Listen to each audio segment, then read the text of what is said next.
I'd have not heard the phrase "tuck into" at. That's un-American. Welcome to Recotopia, a happy home for recommended movies, shows, and music from two people you can definitely trust. Trustability varies by region, no guarantees implied.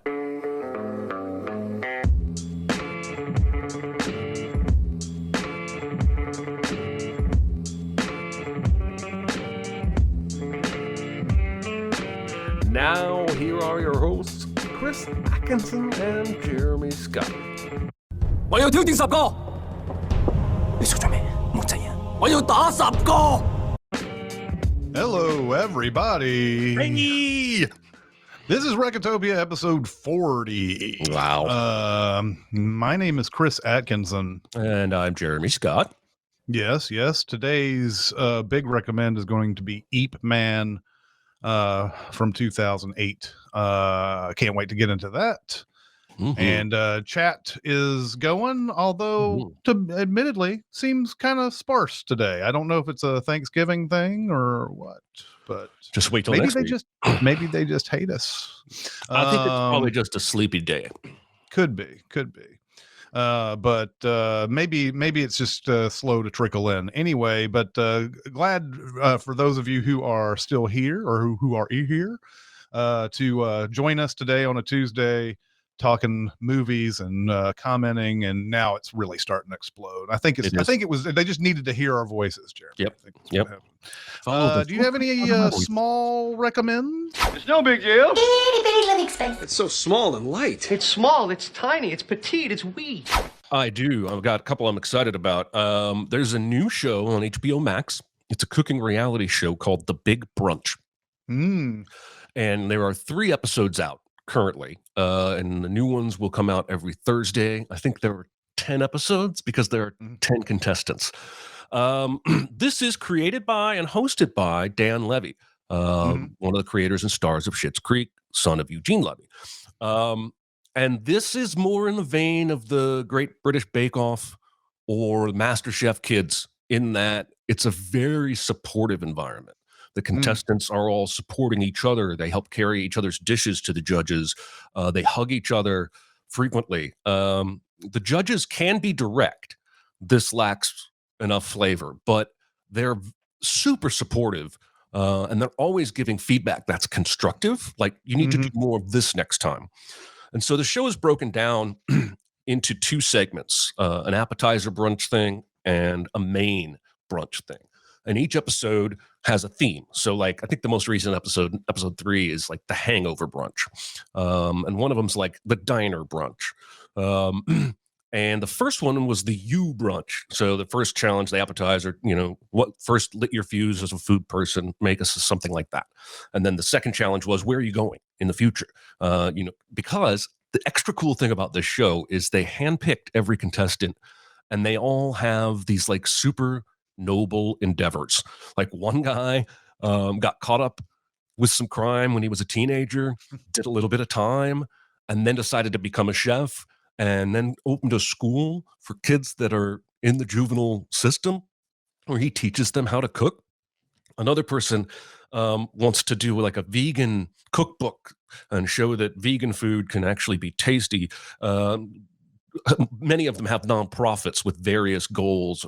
It's really a great way to hook you into these people. Whereas Top Chef, they're just all badass chefs that want to win the money and open their own restaurant. And that's fun. That's my favorite food show for now.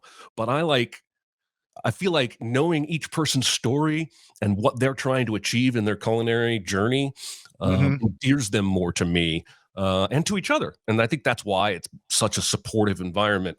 And I'm loving the hell out of it. I ripped through those first 3 episodes 2 days ago and wished the rest were done. So it's called The Big Brunch. If you like cooking reality shows, it's on HBO Max. Check it out there. Nice. Man, I feel like, there's so much stuff that's just passing me by on all of these streaming services and everything. I mean, I know that's the typical old man talk these days, but my God, man, it's just like, I've never heard of this. I have HBO Max, but I've never heard of this. And there's all these shows, and it's like, I think we're at a point now where there's so much content out there. Of course, there's going to be some like great ones that hit too, but we have to find those. We got to know what our time, what to use our time on, and everything. Yeah, absolutely.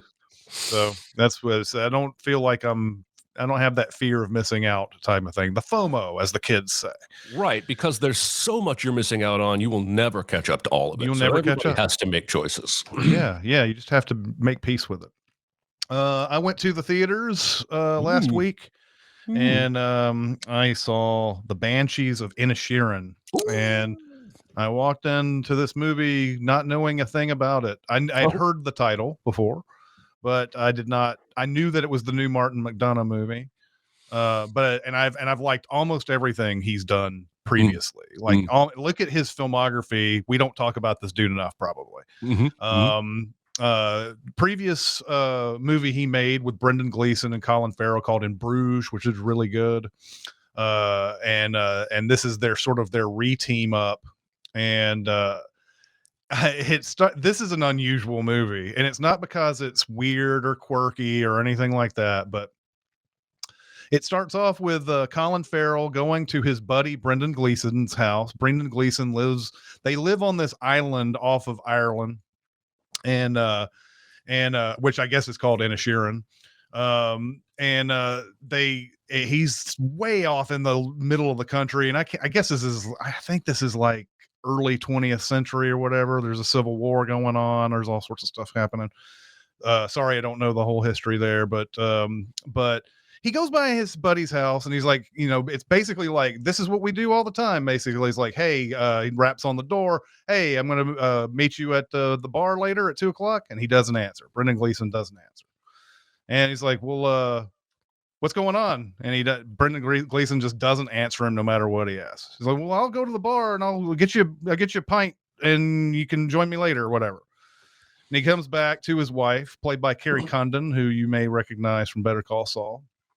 Who plays Mike Ehrmantraut's daughter. He goes back to his wife and he's like, yeah, I went to this guy's house and he didn't even answer me. He just didn't say a word to me. I was doing the normal thing where we go out to the bar and he just didn't say anything. And she's like, well, maybe he doesn't like you anymore or whatever, like really funny. And he goes, huh, weird. And so like the whole like first 20 or 30 minutes, Brendan Gleeson refuses to talk to Colin Farrell, and finally it gets down to the point where it hits sort of a breaking point where Brendan Gleeson just says, I just don't want your company anymore. Just didn't want this. And this is people who probably been friends for years, and no explanation. Brendan Gleeson's just like, nah, just don't want to hang out with you anymore. So that's obviously not enough for Colin Farrell. He's got to figure out why. And there's sort of this, like, there's this tension that's always building throughout where he's like he's trying way too hard to be friends with him again, but he can't figure out what it is he needs to do. There's some points where he makes some headway and he's like, well, I'll just be like this all the time now, and he'll want to be around me. And nothing works because Brendan Gleeson is a man of his word. He says, I don't want to hang out with you anymore. He means it. And there's even a point where he says, if you come by my house again, I will cut off a finger, my own finger, every time you do that. And you just try me. And so you kind of forget about this, and Colin Farrell goes and visits him for some reason out of nowhere, and once again makes his plea and like wonders what the hell he did wrong and all this. And Brendan Gleeson says, why did you come out here? Why did you come out here? Before you know it, later on in the movie, Brendan Gleeson comes up to Colin Farrell's house and you hear this poof sound. And he walks off. Colin Farrell walks out and there's a finger sitting there on the front door step. And so like, yeah, it's just a fascinating movie about friendship and why certain people aren't friends anymore. And could you possibly accept it if somebody just ghosted you essentially, like this? This is a like great acting performance from the three principals here: Brendan Gleeson, Colin Farrell, Carrie Condon, who we haven't gotten to see very much of. We've seen, I saw her in Better Call Saul and maybe a couple of other things. And I've never been able to see like the range of acting she's able to do. And she's great in this. She plays Colin Farrell's, actually, I said wife, she's his sister. But that's sort of like how it starts off. You feel like, oh, it's his wife, but no, it's just she's his sister. Probably already been corrected in the comments somewhere on this, but anyway, she's really good, and this movie is fascinating and great. I can't recommend this enough. This is a big small recommend. So excellent. I already had this on my radar. I saw the trailer. I love In Bruges. I don't know how to say it. There's a clip of these two, Colin Farrell and the other guy, Brendan Gleeson, on one of the late night talk shows, and they just get into they're clearly good friends in real life, and they just get into this super Irish back and forth, and they go for like 90 seconds making themselves crack up. And the host, I don't even remember, they all run together for me. The host is just kind of like, what's going on here? Like, I completely lost control of this. I love that their friendship in real life creates great friendship tension in these movies. So I can't wait to see it. I also have a pretty huge small recommend, and this is also a preview because I promise you one day in the future, this movie will be a big recommend. I hadn't seen it in maybe 8 or 9 years. 1973's The Sting. Ooh, yeah. And this is just one of the best con movies of all time. It's Robert Redford and Paul Newman, and the same director from Butch Cassidy and the Sundance Kid, George Roy.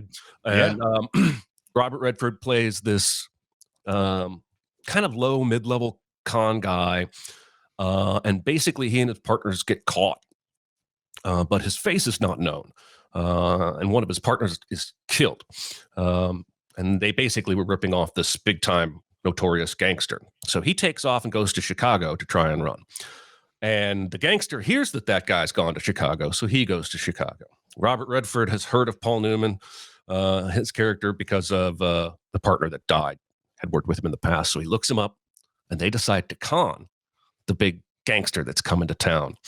And it's hilarious to me that this gangster is both simultaneously plotting with Robert Redford to take down Paul Newman and trying to have that same person killed because he doesn't know that that's also Hooker, the guy he's after. And it's basically pretty straightforward con, actually. They have a guy that holds up the race results at Western Union for just long enough, make a phone call, tell somebody who won, they walk across the street, place a bet. And you show this proof of concept a couple of times, and then you get this big time gangster to put a bunch of money down, and you take it. And what I love about this movie is that it doesn't tell you everything, but the things it doesn't tell you aren't exactly tough to figure out. Like, there's some tension in the story on screen between Newman and Redford's characters that is completely for show, and the whole time you kind of know that, even though you're not 100% sure. It leaves just enough doubt. It also plays with the identity of this assassin that's been called in to take him out, and I just think it's a very, very straightforward but classic example of a heist movie, a con movie, and we're gonna tear into it one day in the future because I know Chris loves this movie too. Yeah, I do. Robert Shaw's in this one. Robert Shaw, great bad guy in a lot of movies. Of course, Jaws and everything like that. He's the bad guy in Jaws too. I don't know if you're but no, I love The Sting too. The Sting is great, and Robert Shaw actually ties into something later that happens in this episode. So, oh my goodness. Yeah, I love this, and I can't. I if this is ever a big recommend, what a great weekend that's going to be, watching that movie and looking stuff up on it and looking at all the history and things like that. So I have another small recommend. I actually watched this about a month or so ago during all of our horror stuff. I bought this movie, Studio 666, the Foo Fighters horror movie, basically, and rest in peace Taylor Hawkins, unfortunately. But this movie is basically just a straight up comedy. It's got horror elements in it, but it's very simple. The record producers, the record producer, the label, the Foo Fighters label wants them to come out with a new album soon because he's got money problems, and so like they try to find the best place for them to record, and it's this old house where some other band got slaughtered many years ago, and of course Jenna Ortega was in that band, so she's been in every horror movie in the past 2 years, everywhere. yeah. That's what we're let off with on this, is that this band gets slaughtered, and then Foo Fighters decide they're going to record their new album in this house where 25 years ago this horrible murder happened. And so they're all trying to figure out where's the best place to record and all this. And most of the band's like, should we even record here? This isn't even like a great place to record, actually, you know. But Dave Grohl, of course, is like very much like, this has got to be it. This is the place. I can feel it and all that. And of course, exploring the house means that they find this book, and the book basically tells Dave Grohl he has to make this song the way this song is created. This some sort of demon is telling me he has to make this song, and it has to be perfect, or else everybody dies. And so like they're doing this album, and it's really just one song. It starts off being like 8 or 9 minutes, and then we're told that it's like an hour or something long, and the band is like, this is an hour long, who's going to ever listen to this? And Dave Grohl, who's getting even more and more intense throughout the whole thing, is basically saying, we have to do this because he's possessed with a demon. It's very, very simple. It's comedy. It's jokey throughout. I'm not going to tell you it's a good movie. Even it's got a 5.7 on the IMDb, but I believe that most people will enjoy this movie. I think you would enjoy this movie, Jeremy. I think it's that kind of thing, where you would just be like, yep, I can get along with this. There is some like over the top cartoonish violence in this movie. But yeah, overall, I kind of enjoyed this. In an odd coincidence, this was on when I turned my television on this morning. Really? And I was like, oh, a horror movie at first I thought it was like some sort of music video. I didn't even know this movie existed. But I had to finish Eat Man, so I didn't get a chance to watch it this morning. But I will, next time I turn on my TV and it's on, I'll just stay with it. I think this is kind of up your alley. Just because it really is one of those that you can just kind of, I've become a big fan of these, by the way, recently. I've been getting on Tubi and trying to find the most horrible horror movies that I can find on Tubi late at night to watch, so they don't have to worry about, like, really literally awesome. Just taking your brain out and just saying, all right, let's just watch this and see where it goes. I have seen some of the worst movies I have ever seen in my life. I've had to stick. I had to turn off because how did it ever get made? Anyway, Studio 666 is much better than those Tubi movies I'm talking about, but I've suddenly become very, very like wanted to watch everything that I can get. These old horror comedy movies. So I love it. I love that new streak. It sounds like Wrong Turn 5 is something you should add to your list. I probably should. Yeah, absolutely. Don't watch those in order. It's more fun to go out of order. Out of order? Yeah. Watch them backwards. Yeah, yes. That'd be good. Someone asked me if I watch Shark Side of the Moon. Not yet. I will, I'm sure. Our big recommend is Eep Man. I'm fine. It's just that you're so big. It's so huge. It's a good rule, but this is bigger than rules. It's bigger on the inside. Is it? I noticed. Go for it, man. All right, so this is a 2008 Donnie Yen martial arts film about the man who eventually would go on to train Bruce Lee. This is a real person. He was a real master of the Wing Chun. I'm going to tell you right now, I'm going to mispronounce a bunch of things in this discussion, and apologize for my overt Americanness in that regard. He would eventually train Bruce Lee. He is a real person, and as the movie begins, he has a very nice house. And I actually, the main great room when you walk in his front door, I freaking love that room. Yes. It looks like it costs $1 million, but I love it. It's freaking gorgeous. So he's having dinner with his family, his wife and his young child, and he is so renowned as a martial artist, not only just in Foshan where they live, but around China. So this guy rings his doorbell. No, it's not a doorbell. A guy knocks on his door, says, "Hey, I just opened my own martial arts school as a master." I think his name is, I forget his name. He says, "I would like to challenge you to a fight, in a friendly fight, and we'll both keep the results to ourselves." And Ip Man, he's already sort of like over this. And the impression the movie gives is that masters of different schools of Kung Fu challenging each other was fairly regular. Sometimes it would be in public, and sometimes it would be in private, and the results would be kept hidden. But he doesn't want to do this, really. He knows he's going to beat this guy's ass. His wife doesn't want him to do it. For most of the movie, she's very upset whenever he has to go duel. But she's like, okay. She takes the son out of the room, he kicks everybody else out, and he beats this guy's ass. But unfortunately, there's a coincidental teenager in a tree chasing a kite who happens to look through the window and see this new master get his ass beat by Ip Man. So then he goes to town and tells everybody, "Ip Man kicked this guy's ass." That gets back to the new master, who then goes to, I believe it's a restaurant that Ip Man is at, and wants justice. He's like, "Hey, you sullied my name." Of course, Ip Man didn't say anything. He kept his word. All of this gets disrupted when 5 strangers come to town and start challenging all the local masters. And this guy's main guy's name is Jin, I believe.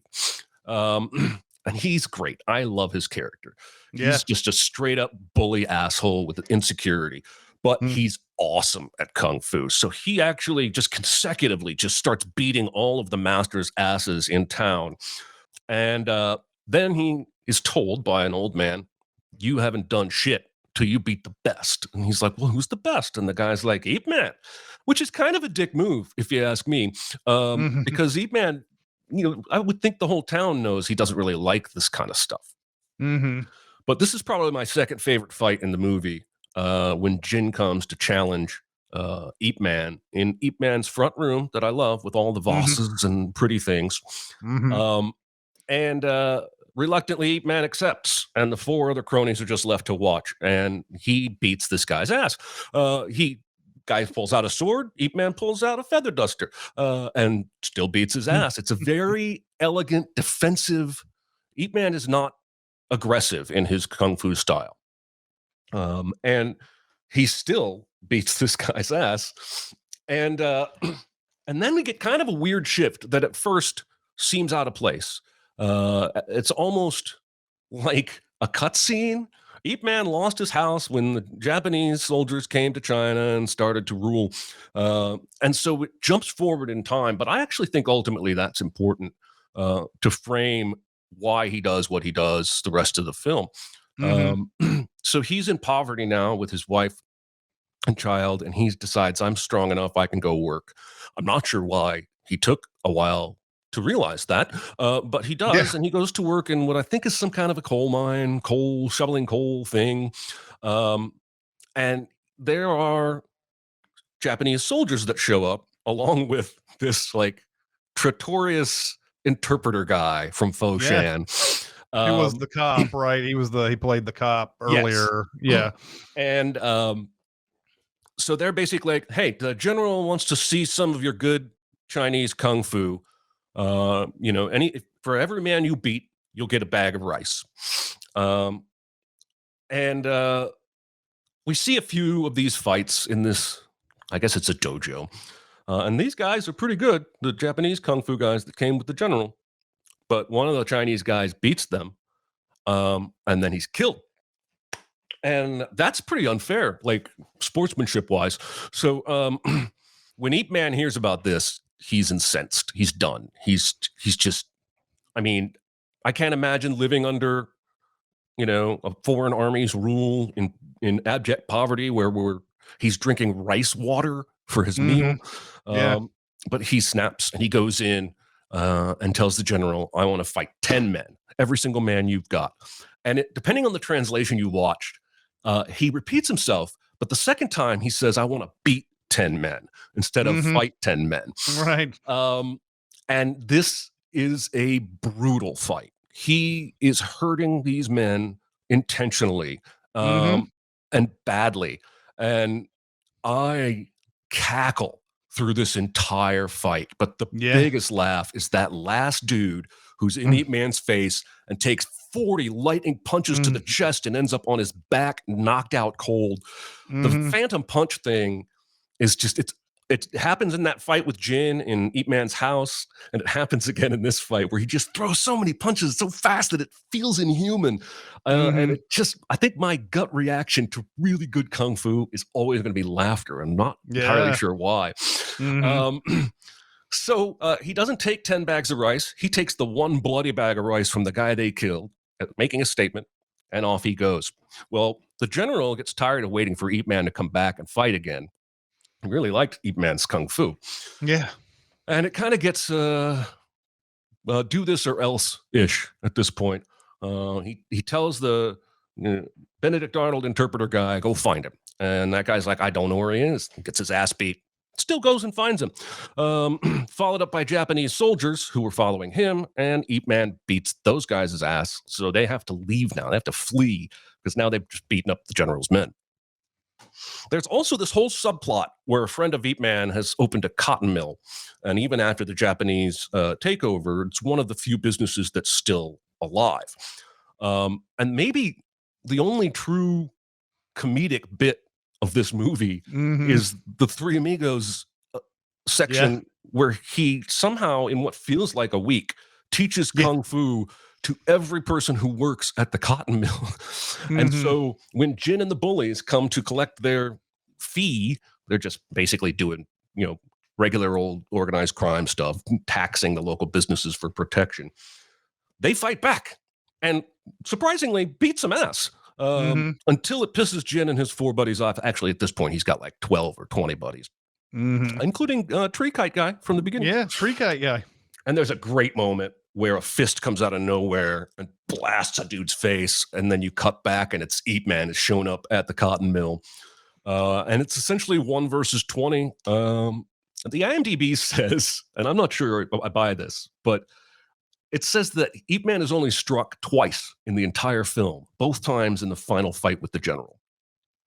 I don't know how you're defining strike, but I do know that he's almost never touched by any opponent throughout this movie. And I love it. Like, I love the raid kitchen fight because you sincerely feel like either man could win here. They both deal some serious blows, but for the most part, Ip Man is Superman, and I love it. I can't get enough of it.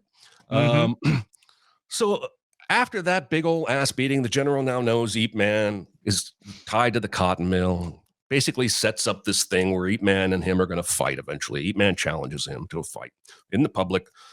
Japanese Kung Fu versus Chinese Kung Fu once and for all. There's another little weird subplot with his friend seemingly kidnapping his wife and kid, but then she cries and he turns around so that she can see the fight.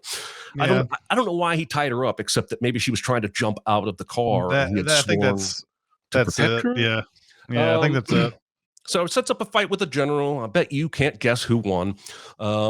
That's a really cool fight. I still think the 10-on-1 is my favorite scene in the entire film. But the final fight is certainly not a letdown. That's Ip Man 1. There will be others in the future that will have diminishing returns of quality. But Chris, what were your thoughts this time through Ip Man? You touched on one of the things, one of the top things that I love about this movie is that there's never a moment in this where Ip Man, who the movie has suggested is the best fighter, loses a fight somewhere. Like, there's not any situation where it's like, oh, the stakes are dire and he lost a fight and now he's got to build himself back up so that he can beat this guy at the end and everything. because those type of things always typically ring false to me when you have this, here is this ultimate badass, and then suddenly, like, especially in most of your, crime lord movies where like the badass is going through and wasting all the henchmen and everything, and then he finally gets to the crime lord who we haven't seen fight once the entire movie, and then like suddenly he's hanging toe to toe with the badass, and I'm like, no, there's no way. And so this is one of those things where I was glad that every fight going in, was reasonably sure that he was going to win each one of them, even the ones they were trying to hype a bit. Like there's no thought that he's going to lose there. So that is one of the number one things I like this movie. You brought up also the how this movie's plot is structured. It's very strange how this movie is structured, because at first you're thinking, oh, this is going to be about rival martial arts schools, because the guy shows up for a friendly fight, he gets his ass beat, and as long as nobody says anything about it, we're good. But then there's the one guy who witnessed it through the window looking for his kite, and he tells everybody. And I thought that, this was going to be like, how dare you tell people that you beat me in this fight and everything. And it kind of gets there, but it's never like, that's never a big deal. That's resolved in the first 10 minutes of the movie. And I was just sitting there thinking this is where I was like, if it's going to go this way, then how does the movie have a foundation? Because we already know Eat Man is way better than this dude. So this dude and his disciples aren't going to be able to beat him. Like, I don't know, like maybe they, thought that well, of course he didn't have, that's the thing. The whole thing, Eat Man doesn't have a school. He's just by himself with his family the whole time. People keep asking him to create a school, and he never does it. So yeah, I thought it was kind of going to be about that. And then, you see the gang show up and you're like, oh, okay, so it's going to be about this now. And then he beats that guy pretty quickly. And you're like, oh, so, and then they had okay, so here's real world events going on that happen here where the Japanese attack, and they're occupying China and all that. I get that. All right. But yeah, I love these little things in here. I love the fact that when he's working at that coal factory or whatever it is, that his buddy sees that he's stashing food away for his family, and the guy's like, here, I'm not going to be able to finish this anyway, even though he's probably super hungry. He's like, I'm not going to be able to finish the rest of this anyway. Gives him that half a roll or whatever it is. Actually, I made a note about this. That is a steaming hot baked potato that he's holding in his hand. There's actually a shot where there's steam coming off of it. And I wrote down, that would fucking burn your hands. Like if it was kind of lukewarm, but not like steaming hot. That would hurt. Anyway. But yeah, I also love that. Yeah, the thing about the 10 man fight and that lightning punch thing is that we see a preview of that in the first fight, because the guys, Eat Man is taking it easy on the other dude, and once he's got the advantage on him, he does that thing but above his head. He's like, all right, this is what I would do if this were real, and then moves on. But then later on, when we actually see those blows strike, yes, it is that. I think laughter is appropriate. I feel the same way. When you brought it, you brought up the raid, and you bring up that last fight, and that fight in the kitchen is, it's like going a certain way. And then once he makes that slash, you're just like, you realize how devastating that is. I don't know what it is. Like, the movie is a magic trick to me. I could never create a fight like this ever. Like, to make it where it's like, okay, it's kind of even. And how do I make it known to the audience that something has changed here? And they do it so well. So yeah, this is the same way here. It's like all these guys are fighting, and then like, oh, now he's using that thing. He's using that lightning punch thing. You better get the fuck out at that point when he does that.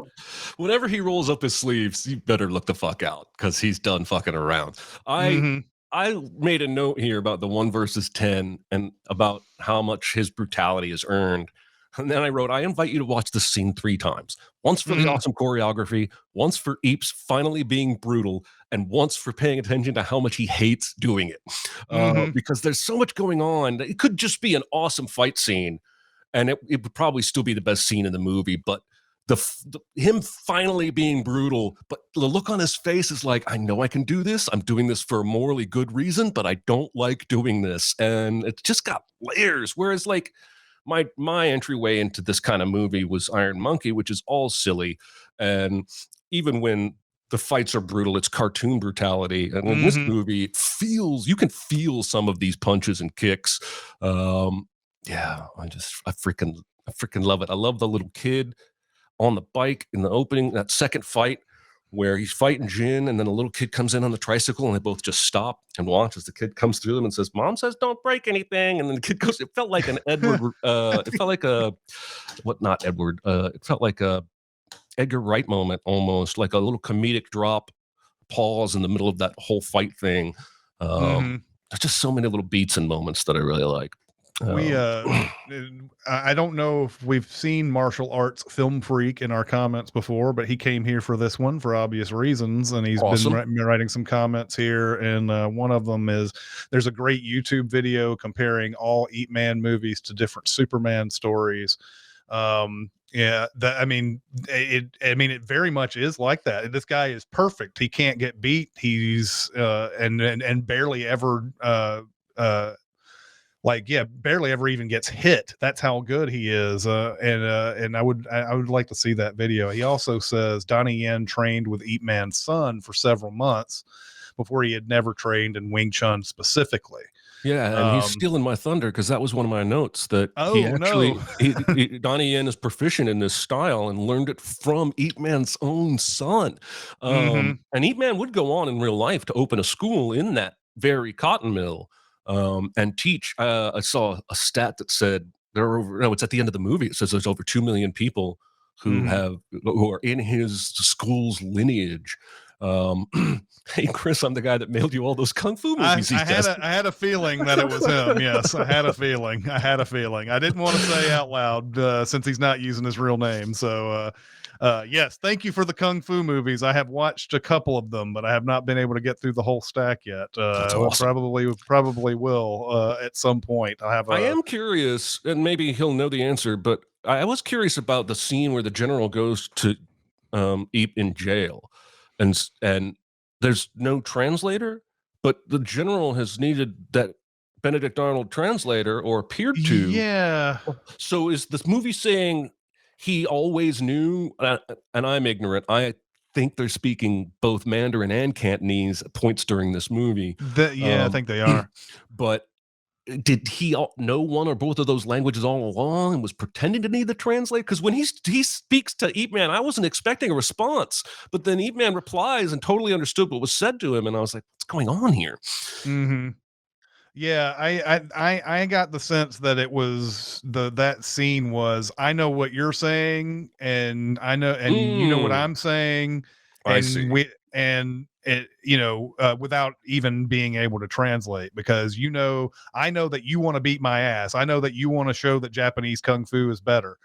You know that I'm not going to accept any kind of like bargain with you or anything. We're just gonna, we're gonna beat ass, and we'll let everything else settle through that. So that's what I got from it, but it also could just be a mistake. Like they forgot that they needed a translator, and they just I mean, I like that interpretation though, that they understood each other without understanding the language. They understood the message. That's almost too cool. I'm just going to believe that. Yeah, I think so. I mean, yeah, that's what I choose to believe, is that it just doesn't matter. We know what each other wants, so it doesn't matter what language we're speaking. We know we understand each other. It's really kind of amazing to think about it that way. Yeah, no, that's awesome. That's awesome. Yeah. So, all right. Any further thoughts before we move into the double feature? Be very, very quiet. Secret? What secret? Our dirty little secret. I tell you something I've never told anyone. okay, there's so many martial arts movies, and I'm sorry, I'm not going to pair this up with another martial arts movie. I think that's too easy, too lazy. I don't know if anybody's going to be happy about my double feature though. A lot of this movie reminds me of Braveheart. Oh, interesting. Mainly because you have England is basically dictating what Scotland is doing. They're occupying Scotland all the way through. You have a man at the beginning, William Wallace, who does not want to fight, who does not want to do any of this. He's kind of brought into it by the fact that people are dying, and he loses his wife. Obviously, ultimately, is what makes him motivated. Of course, a lot of Braveheart is a bunch of bullshit too. Well, I think a lot of Ip Man is bullshit too. He never fought that general. Yeah. And then he becomes this mythical kind of character throughout the whole movie, where he's this ultimate sort of fighter. Now, once you start getting into giant battles with thousands of extras and all that, yes, it's not very Ip Man-ish at all. But yes, I am glad Martial Arts Film Freak is here, because maybe he's got a better double feature. And it says 2 great double features: Ong Bak for Unstoppable Protagonist. Yes, awesome. Absolutely. Also, both revolutionized martial arts cinema in the 2000s. And Heroes of the East, I have never seen this, because it's Chinese versus Japanese martial arts. So yeah, there you go. Those would be really good ones, obviously. I've seen a couple people mention this. Donnie Yen will be in the new John Wick 4, and I'm quite excited to see what he does there. I think Braveheart is an awesome pick, because we've given ourselves so much leeway to define why we're choosing a double feature. Once you got into that made perfect sense to me. And again, the double feature doesn't have to have every beat the same, but I like that. A guy who doesn't want to fight in an occupied country finally fights and kicks some ass. And even its ending, even the both movies' endings end in essentially what is the same place, a public square where someone is supposed to be humiliated and dies. And dies. They try to make it that our buddy Patrick texted me and said something like Poochie went on to his own planet where he was miraculously resuscitated or whatever. Like he was like, he shot and he falls dramatically from that thing. And you're like, and we're like, well, yeah, but there's like 3 other movies after this where he went on to train Bruce Lee. So what are you trying to say here? And but the movie's like, you don't know that yet. You don't know that. And then you see him in the back of the truck and he's like, oh, I'm so wounded. But I love how his wife has her hand on his bullet hole and no one has treated his wound at all. No one put a gauze or a shirt or anything. Yeah. It's just, hey, you need to get the truck right now and bleed out as we drive to Hong Kong. Right. So anyway, those are the things I was thinking about. Yeah, the movies themselves have a lot of major differences, obviously, but like there's a lot of like crazy similar things in it. Yeah, that's awesome pick. So all right, now next week's homework.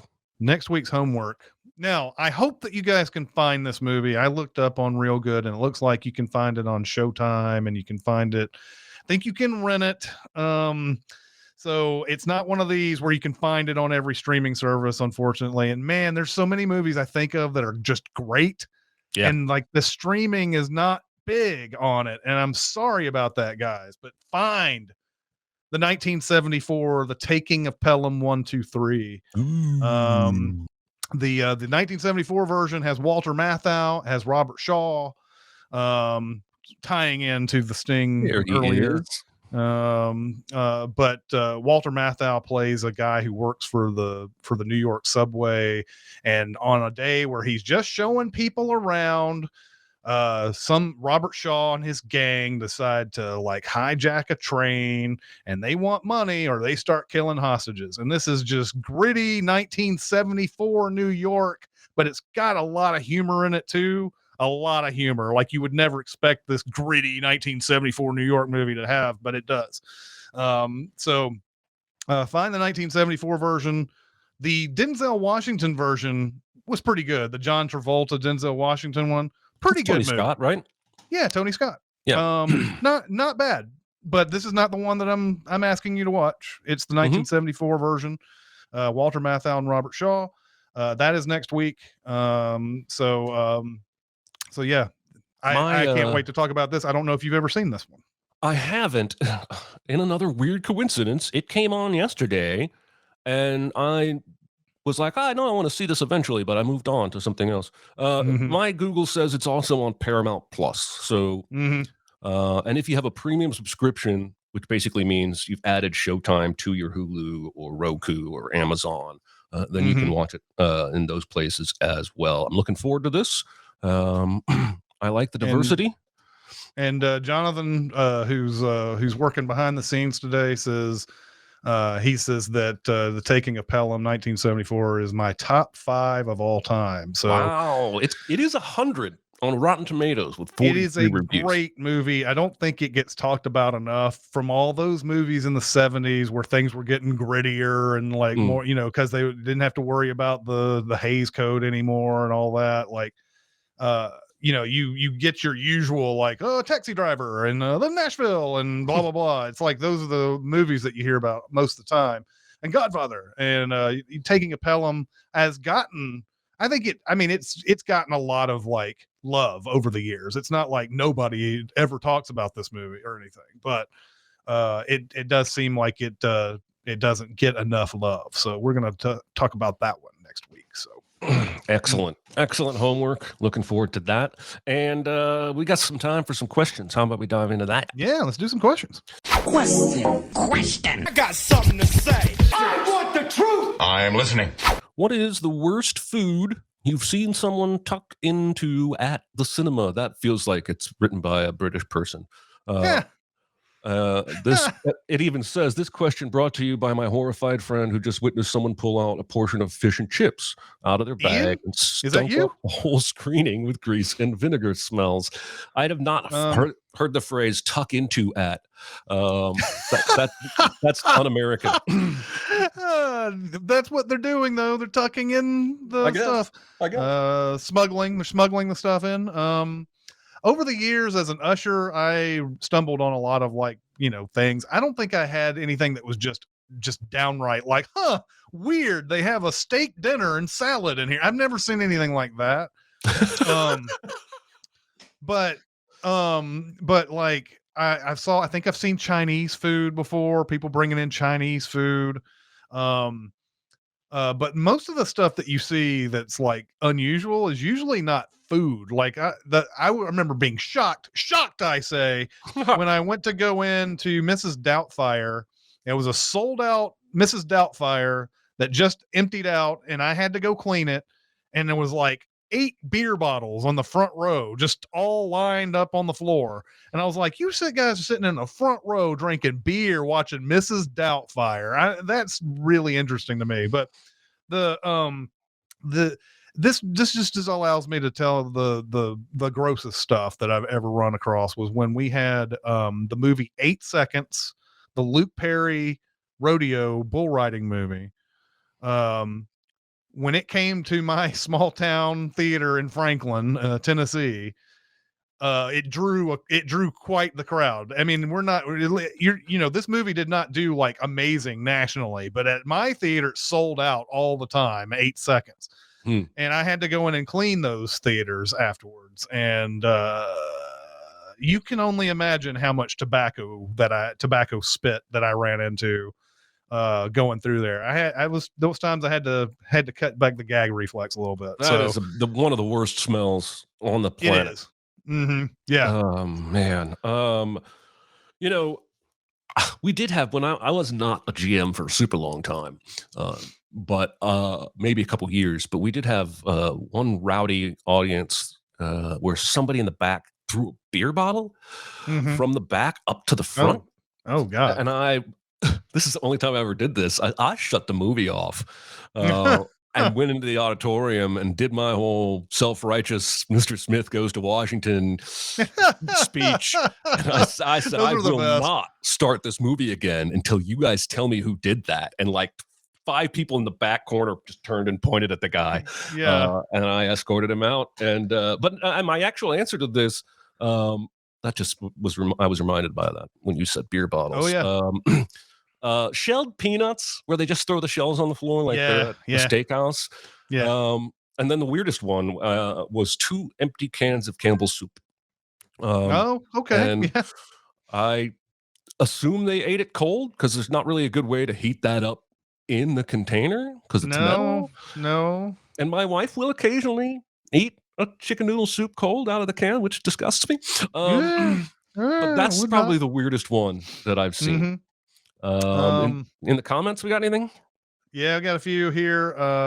Frack Creek. Ooh, this question was on Discord. I used to work in a theater, and I saw someone bring in spaghetti and meatballs and a pouch of foil. Wow.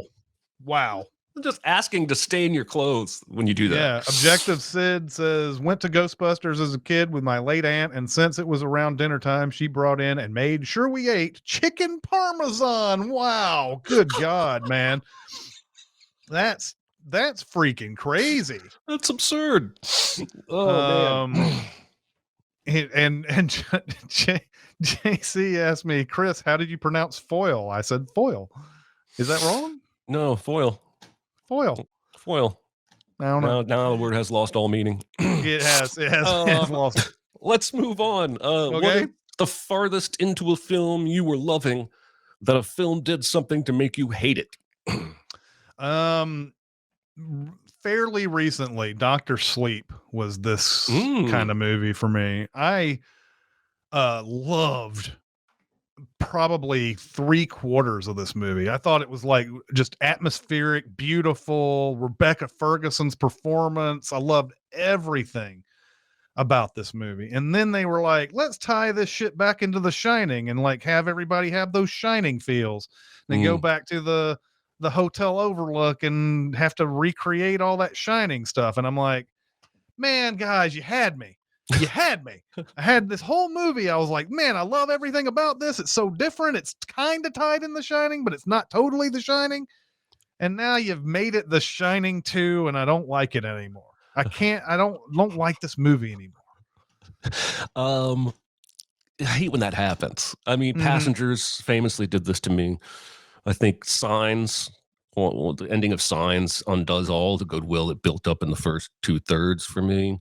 But I also just remembered Eyes Wide Shut is probably the most famous example of this. I walked out of that going, I was on that journey. I was with him. He was making some weird choices, but I was interested in that journey. And then to me, I'm on an island. The end kind of just flicks all that away and says, screw it, let's go have sex. And there's probably a deeper meaning that I miss, but I don't care because it completely killed that movie for me. There was not that this has anything to do with the question, but I saw a thing that yesterday on Twitter about Eyes Wide Shut was just kind of trending for some reason. Oh, interesting. And there was somebody who had put on showed like the Tom Cruise walk through London was like him on a treadmill while the images you had the rear view projection or whatever. Okay, yeah. On it, I was just like, oh, I never thought of it that way. I never thought of it as him do. I thought it was always like a set or something like that. They were on Pinewood Studios or something. I don't know. But anyway, Objective Sid says, I have quit films, but mostly books in which they kill animals. Yeah, it's kind of tough. Never read Where the Red Fern Grows, by the way, because you'll have read the whole book and then then you'll have to quit when it's like they get to the worst part. But Josh Zero says literally all the way to the last second of Paranormal Activity, the first one. Such a creepy new vibe, and then at the last second, jump scare with a twisted demonic face for no reason. Yeah, absolutely. I hate that shit too. Then Castro says, still upset over that mass death scene in Spontaneous. I'm sure I could think of something else, but it's not coming to me yet. Yeah, I can see that. I see one that you connect with. Do you? I don't know. Objective says, Oh yeah, I read where the red, fern grows. yeah, exactly. I've read that book twice as a kid. No, just that's probably the first time I ever cried at anything. You know, like reading or watching movies, whatever. I was just like, but you set up these dogs and they're awesome, and why did you do that? That reminds do me you of have room? the Friends episode where Phoebe, they're watching Old Yeller, but Phoebe's Oh, mom always turned it off before the end, and so Yeah. she's watching. She's like, "Hey, where are you going with that rifle?" Yeah. Yeah, we have time for one more. All right. What two actors who were nominated or won for Best Actor, or I'm going to add Best Supporting in the same year? Okay. Would you like to have seen switch roles? And I think this is an amazing question that required some research. But the example is Gene Hackman and Jack Nicholson with Unforgiven and A Few Good Men. That is a very interesting take. Yeah, absolutely. Yeah, I went through the oscars.org site and looked at a bunch of like different years, and it's weird how very few you could switch, or at least feel like you could switch, and it would be, and the best one I could come up with, I think this would be interesting. Robert Forster playing the Burt Reynolds role in Boogie Nights, and Burt Reynolds playing the Robert Forster role in Jackie Brown. And you know, I think Burt Reynolds obviously is going to be way different than Forster is in Jackie Brown, but I'm wondering if Tarantino could shape that in some way where he's more, I don't know. I think Forster is perfect for Boogie Nights. I think he would have drilled that Jack Horner role. Yeah. I think he would have drilled it. Yeah, boom. He would have drilled it. But I'm not sure about Burt Reynolds. But I think he's of the same age. Where Quentin Tarantino was going for on that.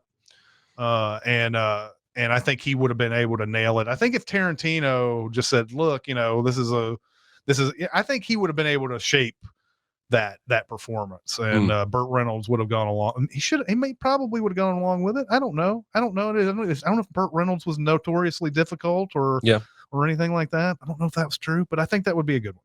Yeah, I also think Burt Reynolds said something, I feel like, about maybe regretting that movie. Anyway, my answer would be, and this is the reason I changed the question to allow supporting actor. Jennifer Lawrence and Amy Adams, both in American Hustle, a David O. Russell film. And I'm not a big David O. Russell fan personally, as a person. Right. But this is a movie that I've seen several times, and Amy Adams plays Christian Bale's lover and con partner, and Jennifer Lawrence plays Christian Bale's wife and mother. Well, he adopted the child. He didn't. It's not his child. Anyway, and Jennifer Lawrence's character is erratic and drunk and impulsive, and Amy Adams' character is sexy and intentional and whip smart. And I think they could both play the other one's role in a heartbeat. Yeah, and it might even be better that they switched roles in that too. Thinking about that movie, I just think of that scene where she's walking around her apartment with a drink, singing "Live and Let Die" to her kid on the couch, and I see Amy Adams doing that perfectly. I just think it would work. There's a not real one in the comments. Julia Roberts and Kathy Bates switching in Misery and Pretty Woman. That would be funny for sure. Would be hilarious. This is one of those full frontal. Yep. Unfortunately, one of the this is one of those questions that's going to be hard for the commenters to come up with, because they're going to have to do the same research on the fly that we got lots of time to do. So anyway, that's a good question though. It is. It made me go through a bunch of Oscar history and go, wow, did that guy really get nominated for that movie? Yeah. Anyway, all right. Well, I think that's going to do it for this week. Once again, thank you guys so much for coming out to comment on YouTube and Twitch, making it lively. I was worried there for a second, but you guys came through. A lot of comments came in on that. thank you so much for coming out. That's going to do it for this episode. Next week is The Taking of Pelham 123 from 1974. Walter Matthau, Robert Shaw. Do not see the wrong one. But yeah, we will see you next time. Bye. My phone's ringing. It's unprofessional. Bye. Goodbye. Be a part of the live show by being a member of the Sin Club at Patreon at patreon.com/cinemasins. Chat with us on the Cinemasins Discord at discord.gg/cinemasins or Cinemasins Twitter at Cinemasins, and email any comments or questions to Recotopia at cinemasins.com. That's RECOTOPIA at cinemasins.com.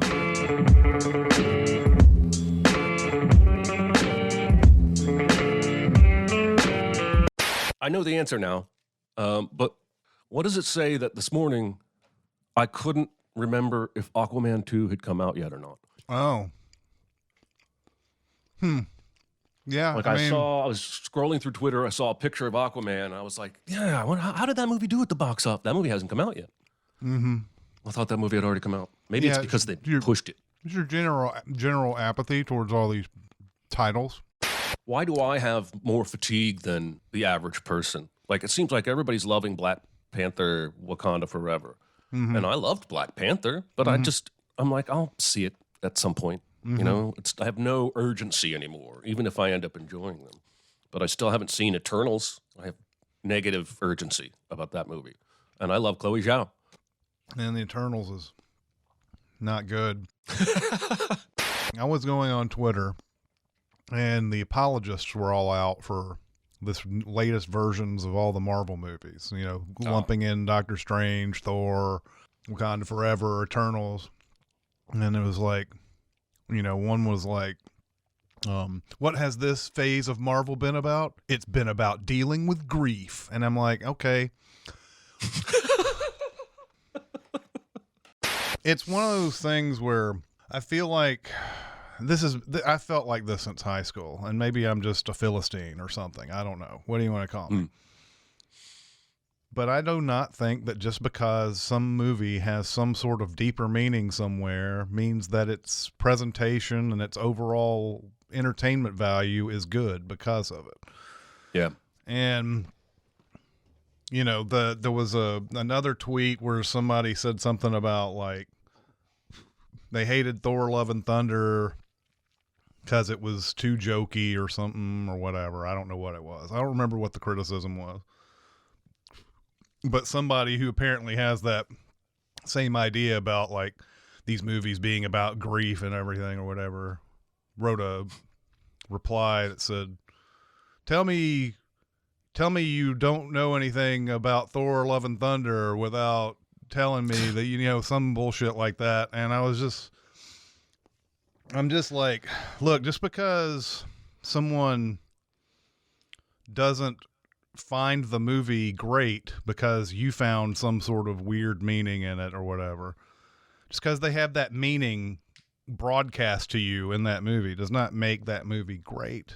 I don't know. I don't understand it.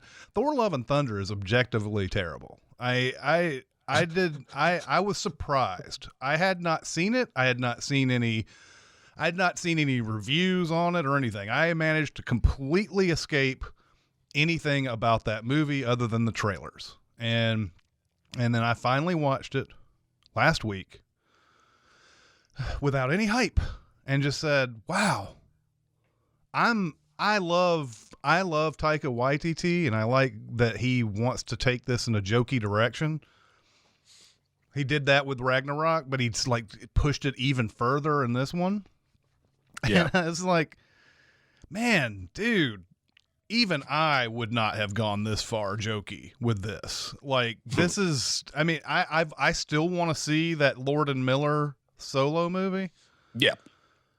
I think that would have been funnier than this probably, but this is like just a lot of quirkiness, just a lot of, like, you know, they go into a hall of gods where Zeus, played by Russell Crowe, is presiding over it. And they go into this, like, it's like they're just a pun. It's the same thing you've seen with every sci-fi movie, like this giant hall where everybody's stacked on top of each other for some reason, which I don't get.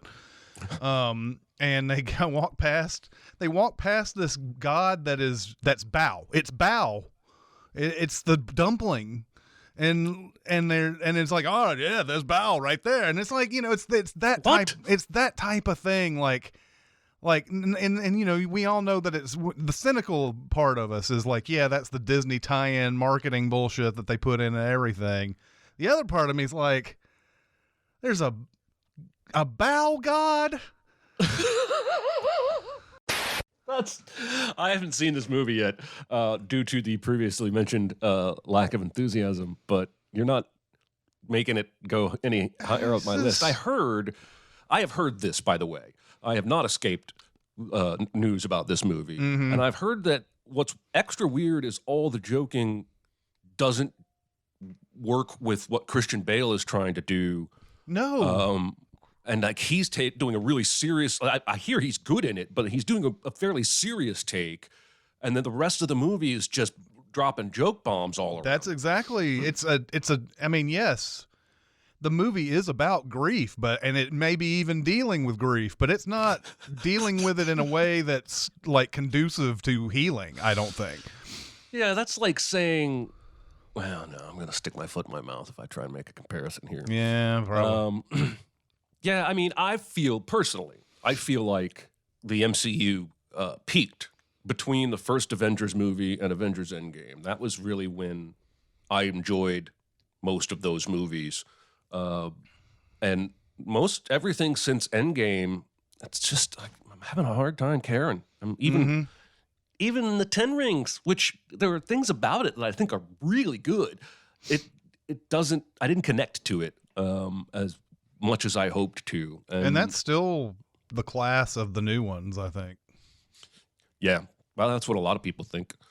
I guess the new Guardians has a chance to make me happy. I don't know. Yeah, this movie too, Thor: Love and Thunder, has got like a cameo from the Guardians that show up, and it's like, and then, they're before just when you're like, oh, it'd be kind of cool if they're kind of in this movie throughout, like they're gone. So it's kind of whatever.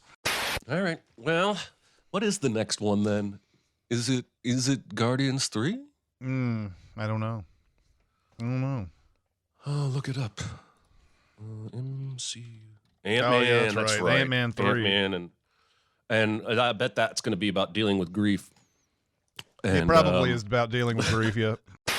Well, the trailer for the Ant-Man movie looks like it's entirely set in the quantum realm, and the quantum realm looks like a colorful Tim Burton fever dream, and it looks fake as hell. But I don't know. Everybody who saw the trailer, it's not the same trailer that's online that ran in front of a movie a month or two ago. So that people were at that movie, got to see it. Because I saw like some cell phone film version of that trailer, and it was way different. And that trailer made the movie look cool to me. The one they put up online made the movie look kind of lame to me. So probably going to end up somewhere in the middle. Let me just tell you right now, Secret Invasions and the Secret Wars movie, I'm already over it. Because I know what happens in the comics. And these movies are just going to be Mission Impossible style mask removal, one after another, after another. Because the whole point of that is people impersonating people. And I've seen headlines that are rumors that like Chris Evans and Scarlett Johansson are going to be in that movie. And of course, she's dead. Yeah. He's dead. So it's going to be Cylons or whoever the fuck they are impersonating them. Cylons. And I'm already over it. Cylons. Yeah, it's funny. I remember. Was it what movie was it? Was it Doctor Strange or one of the movies we send? Somebody sent you a screen cap of it on Twitter and said that this is all for them to do the multiverse, isn't it, or whatever. This is before they even did multiverse movies, right? Which was, I love when we're like occasionally prescient. It does occasionally happen. Yeah. Yeah. Like the sin we wrote about Hugh Jackman should be in The Music Man. And then like a year and a half later, he's announced to be in The Music Man on Broadway. Yeah. And there was that the minor one was the one where it was like we said like some impossible thing like this terrible soccer team beating this great soccer team, and then it happened like 2 months later, that exact thing. Yeah, that's awesome because I think it was you did the research to like, I got to find a really terrible soccer team that would never beat these guys, and then it freaking happened. Yeah. That's awesome. Yeah, that was one that I was going with Mike to a soccer game, one of the Nashville SC games, and brought that up, and he found it on Reddit. They were talking about it on Reddit. It was like That's kind awesome. of fun. Yeah, That's awesome.